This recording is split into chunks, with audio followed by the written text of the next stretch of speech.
Hello student, welcome back to our YouTube channel Mumbai वाले sir. आज हम लोग थोड़ा सा टॉपिक से रिलेटेड मतलब टॉपिक से हट के बात करेंगे। तो आज के वीडियो में हम लोग बात करेंगे how to prepare for the competitive exam.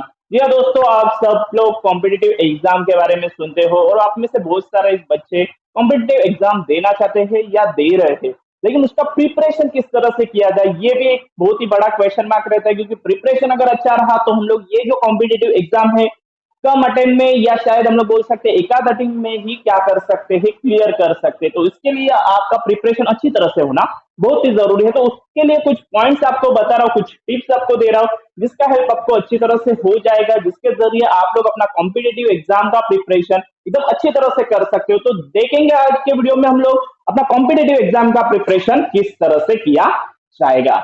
तो चलो स्टार्ट कर देते हैं आज का वीडियो। लेकिन उससे पहले एक काम कर दीजिए, हमारे चैनल पे नया हो तो चैनल को सब्सक्राइब भी कर दीजिए, जिससे आपको ऐसे educational videos, maths related videos और करियर अपडेट यहाँ पे मिलते रहेंगे। तो चलो शुरू कर देते हैं वीडियो और बात करते हैं क्या है वो पॉइंट्स जिसके जरिए आप लोग अपना कॉम्पिटेटिव एग्जाम इजिली क्रैक कर सकते हो। जैसे कि स्टूडेंट्स आप सबको पता है, हम लोग कोई भी एग्जाम रहे उसके लिए मेहनत तो करते हैं, जी जान लगा के मेहनत करते हैं। और मेहनत करना तो ऑब्वियसली एक एग्जाम का पार्ट रहता है, लेकिन मेहनत से सक्सेस में कन्वर्ट करना, उस मेहनत को आपको सक्सेस में कन्वर्ट करना आना चाहिए।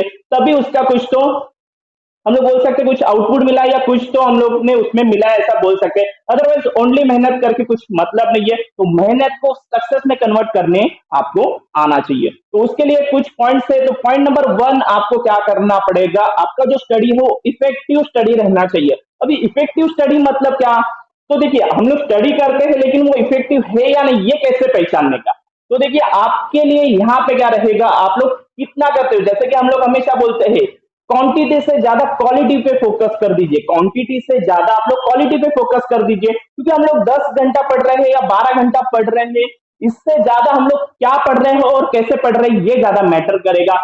अगर आप लोग जो टॉपर्स रहते हैं आपके रिस्पेक्टिव एग्जाम रहेंगे, जैसे कि आप सबको पता है बहुत सारे कॉम्पिटेटिव एग्जाम रहते हैं, एमपीएससी रहेगा, यूपीएससी रहेगा, एनडीए का रहेगा, जेई का रहेगा, नीट का रहेगा। तो इन सब कॉम्पिटेटिव एग्जाम के अगर टॉपर, इनके इंटरव्यू कभी आप लोग ने सुने रहेंगे, मैंने बहुत इसके ऊपर भी स्टडी किया, मैंने बहुत सारे जो टॉपर्स है उनका इंटरव्यू भी वगैरह थोड़ा बहुत सुना, तो उन्होंने हमेशा यही बात कही है कि क्वालिटी ज्यादा मैटर करेगी कंपैरेटिवली क्वांटिटी। तो क्वालिटी के स्टार्ट आप लोग क्या कर दो, स्टडी कर दो। इसे हम लोग बोल सकते हैं इफेक्टिव स्टडी। आपका स्टडी का इफेक्ट जाना चाहिए, जिसके जरिए आप लोग क्या कर सकते हो, जो आपका एग्जाम है वो अच्छी तरह से क्लियर कर सकते हो। तो ये एक बात आप लोग को अच्छी तरह से याद रखने की है, दैट इज इफेक्टिव स्टडी। अभी सेकंड पॉइंट पे हम लोग आ जाते हैं डिटेल स्टडी। अभी डिटेल स्टडी मतलब क्या? आपके पास कोई भी एक सब्जेक्ट रहेगा, ऑब्वियसली आप लोग कॉम्पिटेटिव एग्जाम के लिए प्रिपरेशन कर रहे हो तो आपके पास कुछ सब्जेक्ट रहेंगे, तो उसका आपको डिटेल स्टडी करने का है। डिटेल स्टडी करना क्यों इंपॉर्टेंट है? क्योंकि ये जो कॉम्पिटेटिव एग्जाम्स होती है, कोई भी कॉम्पिटेटिव एग्जाम, रेलवे की रहे, बाकी की एसएससी रहे या बाकी भी जो कॉम्पिटेटिव एग्जाम रहती है, उसमें डिटेल में क्वेश्चन ज्यादा पूछे जाते हैं, ना कि thoroughly ऊपर से ऐसे क्वेश्चन नहीं रहते, डिटेल में रहते हैं। इसके लिए आपको प्रॉपरली जिस बुक को आप लोग फॉलो कर रहे हैं, नॉर्मली एक आध या दूसरा ही बुक फॉलो कर दीजिए, 10 बुक फॉलो करके कुछ मतलब नहीं है। एक बुक प्रॉपरली उस एग्जाम से रिलेटेड है उतना बुक पढ़ने का, और वो भी डिटेल में पढ़ने का। ओके, 10 बुक पढ़ने से बेटर है मैं ये बोलूंगा कि एक बुक 10 बार पढ़िए। 10 बुक पढ़ने से बेटर एक बुक 10 बार पढ़ी हुई है, जिससे क्या हो जाएगा, आपको डिटेल नॉलेज आ जाएगा। एट द सेम टाइम जब भी आप लोग फर्स्ट टाइम रीड कर रहे हो, सेकंड टाइम रीड कर रहे हो, अपना खुद का नोट बनाइए, खुद का नोट्स बनाइए। जिससे क्या होगा, अगर आप लोग सेकंड टाइम रीड करोगे तो आपको आपके बहुत सारे क्वेश्चन के आंसर वहां पे ही मिल जाएंगे जो आप लोग ने नोट्स में लिखा है, जिसके जरिए आप लोग और क्लियर हो जाओगे। थर्ड टाइम करोगे तो और क्लियर हो जाएगा। तो इस तरह से आप लोग क्या कर दीजिए, अपना डिटेल स्टडी कर दीजिए। तो ये भी एक पॉइंट इंपॉर्टेंट है। अभी थर्ड पॉइंट की तरफ आते हैं। थर्ड एक बहुत ही इंपॉर्टेंट पॉइंट है, दैट इज टाइम मैनेजमेंट। क्योंकि ये जो स्टडी हम लोग को करने की रहती है, इनका कुछ टाइम ड्यूरेशन रहता है। मोस्ट ऑफ द एग्जाम, इसमें से जो कॉम्पिटेटिव एग्जाम है ईयरली 2 टाइम्स या 1 टाइम में आ जाते हैं। तो ऐसे टाइम में आपको 6 महीने का गैप या 1 साल का गैप रहता है, इसके बीच में आपको उसका स्टडी करने का है। और competitive exam most of the बहुत वास्ट पोर्शन रहता है। अगर हम लोग यूपीएससी एमपीएससी जैसे एग्जाम के बारे में बात किया जाए तो उसमें तो बहुत ही पोर्शन रहता है, या इवन जेई रहे, नीट रहे, इनका भी एग्जाम का पोर्शन बहुत रहता है। तो इसमें आपको टाइम मैनेजमेंट बहुत इंपॉर्टेंट है कि आप लोग कितना स्टडी कर रहे हो, कैसे कर रहे हो, कौन से सब्जेक्ट के लिए कितना टाइम दे रहे हो। क्योंकि आप लोग का एक टारगेट रहना चाहिए। जैसे कि अगर सपोज आज का दिन मुझे पढ़ने का है, तो आज मैं कितना घंटा पढ़ रहा हूँ। चलो मैं 5 घंटा आज रीडिंग कर रहा हूँ, तो 5 घंटे में जो मैंने रीडिंग किया है उसमें मेरे कौन से सब्जेक्ट क्लियर हो रहे हैं।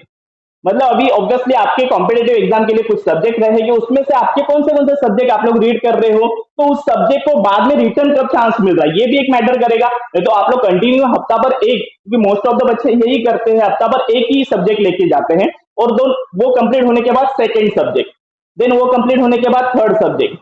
लेकिन इसमें होता क्या है, जो आप लोग ने हफ्ते भर पहले, मतलब 2-3 हफ्ते भर पहले जो फर्स्ट सब्जेक्ट पढ़ा है उसमें से बहुत सारे आपको फिर से डाउट क्रिएट हो जाते हैं। तो इससे बेटर ये करिए, आप लोग हर एक सब्जेक्ट के लिए हर एक दिन थोड़ा थोड़ा क्या दीजिए, टाइम दीजिए, जिससे क्या हो जाएगा, आप लोग थोड़े पिछले जो पेजेस है वो भी थोड़े से रिवाइज कर सकते हो, एट द सेम टाइम आप लोग आगे का भी रीड कर सकते हो। और सब्जेक्ट अगर आप लोग ने क्या कर दिए, क्लासीफाई कर दिए, तो आपका इंटरेस्ट भी बना रहेगा, क्योंकि एक ही चीज बार बार अगर आप लोग करोगे तो उसमें थोड़ा बहुत आप लोग बोर हो सकते हो। तो ये भी एक आपके लिए अच्छा पॉइंट रहेगा कि अगर आप लोग 2-3 सब्जेक्ट के साथ जा रहे हो, मतलब एक दिन आप लोग 2-3 सब्जेक्ट पढ़ रहे हो मिक्सिंग में, तो आप लोग को क्या रहेगा, थोड़ा सा अच्छा रहेगा। मतलब अगर सपोज आप लोग मैथ्स कर रहे हो तो मैथ्स से कंटाला आ गया, तो चलो आप लोग ने फिजिक्स पढ़ लिया, तो फिजिक्स से कंटाला आ गया तो हम लोग केमिस्ट्री पढ़ रहे हैं। तो इस तरह से अगर आप लोग करोगे तो जिसके जरिए आपको क्या हो जाएगा, प्रिपरेशन करने के लिए अच्छा जाएगा।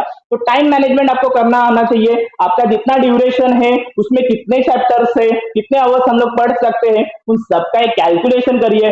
पर चैप्टर आपको कितना टाइम देने को मिल सकता है ये भी देखिए, तो इससे भी आपको क्या हो जाएगा, फायदा हो जाएगा। तो ये रहा आपका थर्ड पॉइंट। अभी हम लोग बात करते हैं फोर्थ पॉइंट के बारे में। फोर्थ पॉइंट में आपको इंपॉर्टेंट है रिवीजन, क्योंकि कितना पढ़ा इससे भी ज्यादा है कि लास्ट मोमेंट में हम लोग कितना रिवाइज कर रहे हैं, क्योंकि लास्ट मोमेंट में आपको रिवीजन करने का, जैसे मैंने कहा कि 6 महीना रहेगा या 1 साल रहे, ये आपका ड्यूरेशन है। इस ड्यूरेशन में आप लोग अच्छी तरह से प्रिपरेशन तो कर रहे हो, लेकिन जो लास्ट के मोमेंट रहते हैं, मतलब एग्जाम में हार्डली 1 या 2 दिन का बीच में गैप रहता है या उससे भी कम गैप रहता है, तो वैसे टाइम पे आपको उस ड्यूरेशन के अंदर उसका रिवीजन करने का है। तो रिवीजन करने के लिए अच्छी तरह से आपको मिलना चाहिए, या जितना आप लोगों ने पढ़ा है उसका अच्छी तरह से रिवीजन होना बहुत ही इंपॉर्टेंट है। क्योंकि 100% पढ़ने से बेटर मैं तो यही कहूंगा कि 80-90% पढ़िए, लेकिन उसका प्रॉपरली स्टडी भी होना चाहिए, प्रॉपरली रिवीजन भी होना चाहिए। क्योंकि 100% रीड करके बाद में अगर आपको उसका रिवीजन कंप्लीट करने नहीं मिल रहा है, प्रॉपरली उसका स्टडी नहीं हो रहा है, तो फिर प्रॉब्लम आ सकता है। इसके लिए रिवीजन के लिए भी आपको टाइम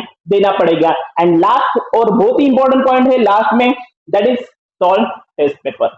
जी हाँ दोस्तों, जितना भी हो सके आप लोग कॉम्पिटेटिव एग्जाम के लिए अगर प्रिपरेशन कर रहे हो, तो आपको प्रीवियस ईयर के जितने भी टेस्ट पेपर है, जो भी रेस्पेक्टिव एग्जाम है उसके जितने भी टेस्ट पेपर है, वो आपको कंटिन्यूली सॉल्व करते रहने चाहिए। क्योंकि अगर आप लोग टेस्ट पेपर सॉल्व करोगे तो आप लोग खुद का एनालिसिस कर सकते हो, खुद के बारे में जान सकते हो, खुद के स्टडी के बारे में जान सकते हो, और इससे बेटर कोई ऑप्शन नहीं है आपके पास। क्योंकि हम लोग स्टडी कर रहे हैं, लेकिन उसमें से कितना हम लोग को आ रहा है, या उससे रिलेटेड कितना एग्जाम में पूछा जा रहा है, और उससे रिलेटेड हम लोग ने जो स्टडी किया उसमें हम लोग कहाँ पे खुद को स्टैंड कर रहे हैं, ये इंपॉर्टेंट है। और वो स्टैंड आपको कब पता चलेगा, अगर आप लोग उस एग्जाम को दे दोगे, that is test paper solve करोगे, टेस्ट पेपर के जो मार्क्स आएंगे उससे आपको ये आइडिया आ जाएगा कि आप लोग खुद को कहाँ पे स्टैंड कर रहे हो। तो ये कुछ पॉइंट्स थे जिसके जरिए आपको अच्छी तरह से आइडिया आ जाएगा। जैसे कि मैंने कहा कि एक्सप्लेन, आपको जो स्टडी है वो अच्छी तरह से करने का है, देन डिटेल स्टडी इंपॉर्टेंट है, जैसे आप लोग को कहा कि रिवीजन करना इंपॉर्टेंट है, टाइम मैनेजमेंट इंपॉर्टेंट है, एंड लास्ट में टेस्ट पेपर सॉल्व करना इंपॉर्टेंट है। ये कुछ पॉइंट्स है,